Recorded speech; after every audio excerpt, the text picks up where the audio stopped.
This is a MapleSoft digital education podcast. So I'm here today with Dr. Paul Woolner. Paul, thank you for coming in. You're welcome, Jim. As you know, MapleSoft is spinning off a new company in the digital education space, Right. one that will concentrate on digital courseware and digital assessment to hopefully improve STEM education.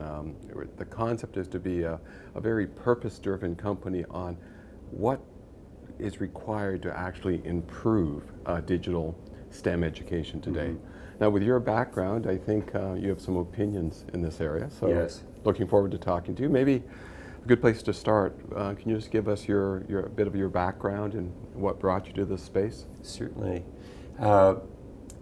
My interest in the area of learning started my undergraduate work, which was in the behavioral and organizational sciences. And a particular strand of that work, which is viewing all change as a learning process. So that any change, whether it's an individual, a group, or a whole organization, is essentially an experiential learning process. And you can do a poor job at that because it happens naturally, but with more intention and more design, you can do a much better job at it. That carried through to my graduate work. And then I've found in my work since then, which is both in the public and private sector, principally with organizations, that underlying approach of learning as essential to a successful change has proven out. And it's in areas that I've worked with, for example, my first big assignment was the restructuring of the public health services for Toronto, where you have to renew a whole approach to public health because the context in which it exists has changed, through to working in the private sector, and where I've really focused is in entrepreneurial companies. In part because you can see the power of learning there, and because they're so challenged to learn so rapidly. The translation to the online environment is that learning theory has strong explanatory power, whether it's for a whole organization or for an individual, and those principles apply as well in the online environment.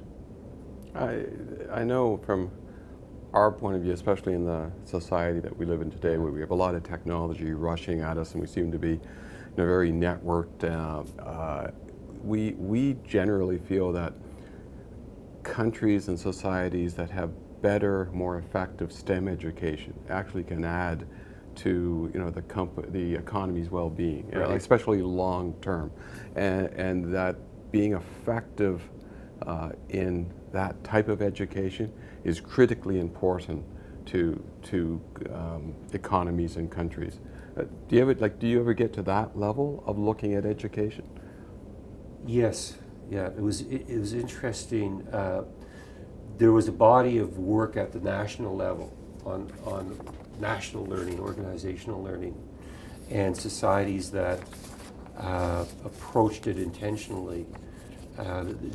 Belgium was an example for a number of years, and the Netherlands, where they quite intentionally said, we need to improve the way that we learn as a society, and develop programs where they would have deliberate exchanges between government, the public sector and the private sector, and leaders moving through all three and opening up more dialogue. Today, in an online environment, I think we're at a juncture. One of the ways that online learning could go is to be purely online, and to take a position that the human interaction in education isn't as important. And my feeling is that it is, because we learn so much more than just the content. Online can be very effective in the content.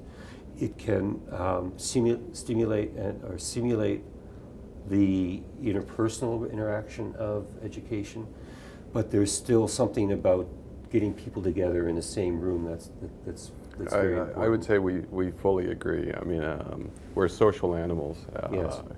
I find that unless you have that human interaction where someone actually cares about your success or failure, it doesn't work. But I do feel that the correct use of digital assets, to enhance education, can allow we'll say a caring educator to be much more effective over a much larger number of students. Yes. So I see that it can allow a gearing effect where that cog can actually take a gifted instructor where maybe he could only teach effectively 100 students previously, that potentially he could teach 500 students, or he could teach them faster, more Yes. effectively. So I guess what we're very interested in is definitely not a replacement, and not pretending that we're not social animals, but Yes.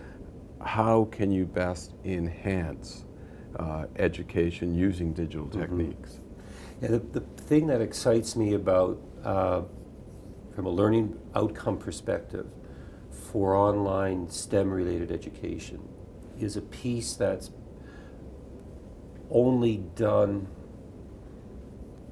at best ineffectively in traditional education, and that's the measurement and feedback piece.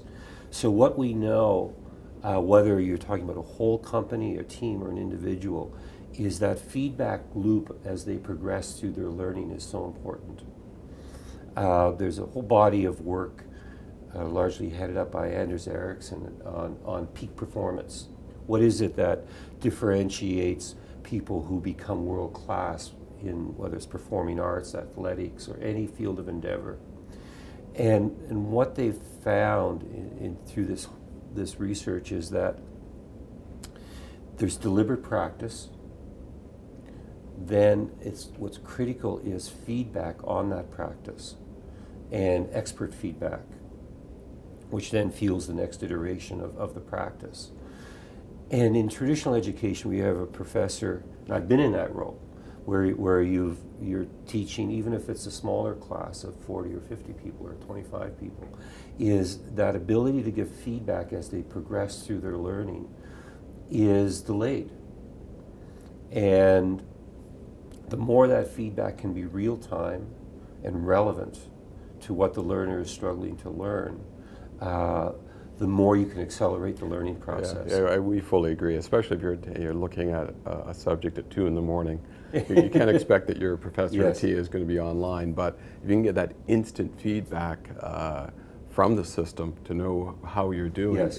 it's wonderful. But I would even say that, and I'm a control engineer by background, so Yeah. I'm very interested in feedback loops and the speed of these loops. Yes. We feel generally that digital material the usage pattern is completely different than printed materials. Yes, digital has a few advantages. It's more visual. It can be much more interactive with the student. You can do animations. You can have 3D graphics. You can test online and have the computer or the system automatically mark. But where I think the usage is different, in that previously you would develop a printed textbook and you would use it for a number of years. Yes. You would gather some feedback, but the update to that material was probably every number of years, maybe potentially a 5-year cycle. Where I see the benefit of digital material almost twofold. One, you can put it out there and gather real-time data of how Yes. it's being used. And then a caring professor, someone has to care about it, Yes. but they can use that data to constantly, in near real time, iterate Yes. that material. The system can help identify learning breakdowns, and with this constant measurement, it means that material could constantly improve and lead hopefully to more effective education. So I see the difference of digital education or digital assets, not so much in the material itself, but I think what's unique and could be very meaningful for the future is the fact that you can actually do that measurement and then very quickly apply that measurement to improve the materials. Yeah, I think that's a very important point. In organizational strategy, there's a term of sense and respond, and the more quickly that you can sense and respond in your program development, in your service, in your product, the more effective you'll be as an organization. And I think what you're talking about is that same principle. The image that came to mind is you were talking about it is the double helix of DNA. So that what I was talking about was the learner feedback on that side, and that accelerates their learning. And then if you have that kind of caring instructor, the caring institution that would say, we want to, because we now can, get almost instantaneous feedback on the effectiveness of the different modules of our curriculum, modify that curriculum, then we're looking at a potential relationship between the instructor and the student, the institution and the student that's never existed before. I think so. Like we used to write in sand, we moved up to writing on blackboards and then whiteboards, and now we're presenting materials digitally, but we've never had this ability to measure. I was speaking with a professor who had taught first year calculus for a number of years, and he said he always started his first lesson with an example. And he just naturally assumed that 90% of the students understood that example, and only when he began using some of these digital real-time testing techniques did he realize that the response was more or less random noise. There wasn't even like a hump where the right answer was. And it was enlightening to him. He had done this for years without that feedback. And that's only one small example. Every component within a course, you can measure. You can measure at the student level, you can measure at the class level, you can measure at the institution level. And you can actually compare, find, is A better than B? Are these methods, are they more effective? For the last 20 years, education, the cost of it, independent of who's paying for it, has far outstripped the rise of inflation. Order of magnitude more. Yeah, an order of magnitude more. And I like to think, my good days, that this could actually make education more effective. It could make it more cost effective. You could learn more in less time. You could connect to students at different levels. Hopefully once you measure and know the comprehension level, the material can be presented either differently or different materials to different types of students. So it does, the measurement is, I think, what is key to what opens up a lot of possibilities of how education could change. Exactly. It makes me reflect on my own educational experience, both undergraduate and graduate, where the parts that stand out for me the most were times where I was in a reading course with just 1, 2, or 3 students with a professor, or often, especially at the graduate level, in peer-to-peer learning. And what I see as a possibility with online education in STEM is that, say you have a section of a differential calculus course that's got 600 students in it, then they never necessarily all have to meet as 600 students. That by taking the content in, exploring the content, having an assessment and feedback to the learner, and at the same time that's feeding back to the instructor, I could envision a class where when you do gather, actually just electronically, you would say, go to this location and your class time, and you show up in a room with 10 or 15 other students from your 600 class cohort, and you're all wrestling with the same set of issues or learning processes at that moment.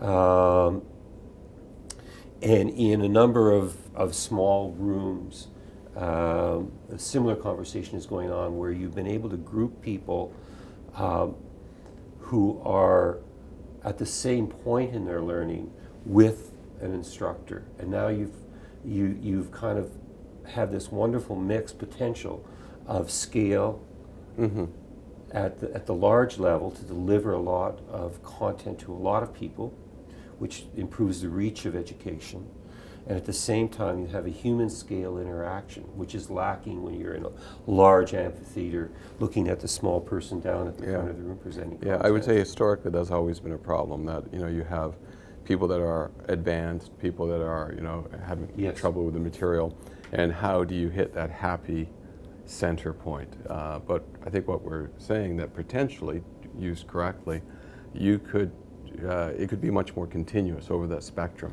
and no one is being held back, no one is being pushed too hard. And you may accelerate or slow down at different parts of the course as you go through. And it would also allow the instructor to say, well, for this next piece of content that we're working on, we're actually going to bring people who are at different levels together, but quite intentionally. And so that the nuance with which you can design the learning experience goes forward. And what I've seen in business settings is where we've been working with hundreds of small business owners in a business platform, where we bring them together, where they're dealing with the same scale of business and similar kinds of issues. The acceleration of their learning, and what's wonderful, of course, in entrepreneurial settings is you can actually measure it. You can measure the profitable growth, customer satisfaction, all of those things. And I can't see why that also couldn't apply in an online learning situation. Your comment on measurement. I mean, the one thing why we focus on STEM is that typically STEM type topics have a question with an answer. And that answer can directly be correlated to comprehension and learning. But I want your opinion. I'm going to tell you one of my experiences. Once in engineering, I audited a course, which meant that I went to the lectures, I actually read the materials, but I didn't do any of the assignments. Yes. And at the end of it, I thought, okay, just for fun, I would try the exam. And I totally bombed it. It was as if it was a different language. Yes. It was so bad. And it dawned on me that I had been to all the lectures, I had listened to all the materials, I thought I had understood it. But the real learning between that, or the non-learning of that course compared to my other courses where I really learned, was that I was learning by doing, by actually answering the questions. How critical do you feel that learning by doing? Versus having something explained to you versus working it out yourself? Absolutely essential. There's almost a misconception in learning, and I hear the term pedagogy applied to university, and I don't think it's the right term. In adult learning theory, there's a term called Andragogy, which really reflects the idea that adults learn differently than children. And there's a gray zone where we're not quite adult, we're not quite children anymore. But the main difference is this, is that as a species we're hardwired as children to absorb and to learn. Some would argue that experiential learning is equally important there, but there's more we're just going to soak up everything around us. As we start to become more agents in our own life, and as adults learn their prime motivation is felt need. If an adult doesn't have a felt need to learn, they won't learn. And then the second is their learning is experiential. That going through that cycle of concept to a reflection on that concept to some kind of active experimentation with it, where you get feedback on how well you've done or not done, which leads you back to concrete experience and puts you through that loop again. And even just the feedback of being right, getting that green check mark versus the X. I mean, nothing else. That is very motivating. Yeah, very much so. Or to know that you've got 2/3 of it right and 1/3 wrong. Yeah, like getting that especially that instant feedback, as opposed to previous education where you would do a test, and if things worked really well, in a week's time you would get feedback on that test. Exactly. Yeah, and then the relevance is gone. You almost don't care anymore, no. right? Yeah. Yeah, it takes away that pleasure. One of the social items, like the people like to have likes right away. Yes, It's a very appealing, and I think education can take advantage of that to a great degree. Yeah, I agree. What do you think of MapleSoft's decision to actually spin this off as a separate, purpose-driven company that can really focus on trying to improve education? I think it's important. If I look at it from a business perspective, MapleSoft is a small to mid-sized company with a broad range of products, serving different needs, all built around this mathematical engine, which is sort of second to none on the planet. It's very hard to be very good at more than one, maybe two things at most, even in a large corporation. So I think the spin-off is critical because it now allows that kind of focus and concentration. If you think of what we've just been talking about applied to a business itself, there's the evolution of the product, there's the evolution of the relationship with all of the institutions and individuals that will use the product. And all of that is a very complex learning process in itself. So as a company at a meta level to design its own processes, its own ability to sense and respond with the environment that it serves, that takes true focus. Yeah. I fully agree. It's all about focus, and also the size is interesting. That you can actually. I believe that groups are much more effective when they're at a medium size. More than one probably, but not too large, and allowed to really focus on a project. It's very beneficial, and there's a lot here. Like as you said, it's not simplistic. Right now, with all the data that we're gathering as people move through the educational process using these digital assets, we're truly like awash with data. It isn't necessarily obvious what to do with that data. Right. Yes.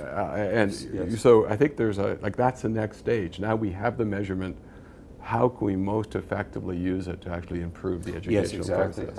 Yes, exactly. I remember that it's always stuck with me from my research methodology work was Glaser and Strauss saying that gathering data is the easy part. It's what you do with it, the analysis. And then now the modern term would be business intelligence.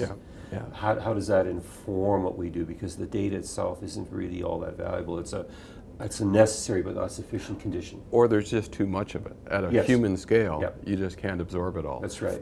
I do think there's a real potential for AI to be applied as intelligent tutors with students. Again, not as replacement for educators that really care about the process and what they're trying to teach, but as an aid that would flag them to areas which are weak, areas which are working well, how students are interacting with the materials. And that adaptive reveal of content that's adapted to you as an individual learner that AI can do is extremely powerful. Well, I would say, we're at very early stages now. Like when people use the word adaptive, it means that you ask a question, if you get it right, you get a harder one. If you get it wrong, you get an easier one. And that's a good first stage. But to distinguish between, for example, a visual learner and a learner by rote, and actually subtly change the materials. I think that's what the future can bring, and it's exciting. Just the fact that we have that ability to have that insight into the learning process, and then the question is, how do we apply it? What I have experienced in the world of business is that companies that really make that focus, like how do we optimize the use of that feedback? First of all, are we gathering the right feedback? Is it valid? Are we really internalizing it versus filtering it out based on our own beliefs and assumptions of how good we are or not? But companies that can do that can consistently lead their sector and survive downturns in their sector, recessions and so forth, because they sense it earlier, they respond earlier. So it just makes complete sense to me that that would be the case in education as well. And having this ability, I think, really puts us at a true juncture point. Yeah, that's interesting. Education. Yeah, the fact that you can use it for truly finding ways to improve that are not immediately obvious. Oh yeah, yes. I mean, like, I have always seen it more simplistically, but I agree with you. I mean, my simplistic interpretation was more, at least you could measure the effectiveness. You could say that, you know, Class A is doing better than Class B, or, you know, Campus A is doing better than. Right. But that's almost a very crude measure. I mean, and it's an important measure, but to actually use that as an insight into the future. Yes. You're right at the beginning of this conversation, your example of the professor who thought that by going with an example first, that would be the most effective way, and then when he actually started receiving data, he saw that wasn't the case. All of us, it's just human nature to have blind spots. And what this flow of information and data can do is shed light on those blind spots. Now, then it's up, there's a human component on the other side of that, which is to be open to it. You know, and an area that I've been deeply involved in for the last 6 years with 8 companies that span North America, we were working on them being open to how is their customer experience being received by the customer. And we were collecting all kinds of data. We had literally hundreds of thousands of data points, individual customer feedback and content, and we did ethnographic research, interviewing customers in depth, following them through the life cycle of their experience. And we were making slight progress. The thing that really broke it open was where we got the owners of the business, the managers of the business, leaders of the business, to become customers of their own business on an anonymous basis and go through the experience themselves. And it was just like a light went on. And it because it wasn't good news. It was almost discouraging to see the gap between what we thought we were doing and how it was actually being received. And I think we're going to find the same thing in education, I think so. that there's going to be a surprise moment that, wow, you know, I thought most people got this and maybe not. Yes. And I love the ability of being able to look at the data, not only from, everyone looks at the data from the student point of view or the class point of view, human-centric. Yes. But I like the concept that now we can also look at the data from the content point of view. So you can say, well, this piece of content that has just had 10,000 students move through it, it does this well and does that badly. So yes. I do think you can have different lenses to how you look at the data you gather as well. And I think an important part of that data feedback, there will be a natural stream driven by people's absorption of content and then how they perform against an assessment. And the other part of it will be the meaning that the whole experience has for them. And this gets to that the more fully human part of the learning experience. Yeah, you want to measure engagement as well. It's not just how well you've done. That's right. And engagement is probably, that's a fairly inclusive term, because there's a lot that comes from that I feel that I'm connected, that I have some control in what I'm learning, how I'm learning it, that it's somehow I'm respected as a learner within that process. Well, definitely we can measure that, like many things within the digital assets you produce. They're interactive. The student can change something, can see a result, but they're not marked. No, they're really just them exploring the concept. And definitely there's a one-to-one correlation between higher engagement and then playing with these interactive components more. So it's not just about answering questions. No. There's more than that. That's right.